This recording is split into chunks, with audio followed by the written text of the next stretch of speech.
તમે માનો તો પથ્થર, નહીં તો ભગવાન. આ એ જ પર્વર છે જેમાં આપણે કાલે ગણેશજીના દર્શન કરેલા. હવે હું તો મનમાં ગણેશજી માની લીધા, પણ આ તો છે પર્વર જ. આસ્થા અલગ છે અને વિજ્ઞાન અલગ છે. હવે વિજ્ઞાન શું કહે છે તે જાણો.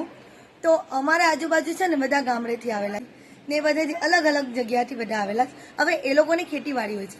આપણે તો અહીંયા શહેરમાં રહીએ ને, એટલે આપણે આ વસ્તુની બહુ જલ્દી ખબર નહીં પડે. એટલે એ બેને મને શું કીધું કે આ પર્વત જ્યારે નાનું હોય ને તો એની બાજુમાં છે ને એની જે કુમળી ડાળખી હોય ને એ લીપટાઈ જાય, એટલે ધીરે ધીરે જે મોટું થાય ને એટલે એનો આકાર એવો જ આપી દે.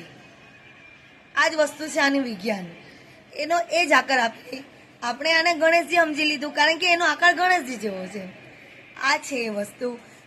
હવે એ જ રીતે બીજી વસ્તુ છે કે આપણું બાળક જે નાનું હોય ને આપને જેવી રીતે વાળશું ને એવી રીતે વળશે.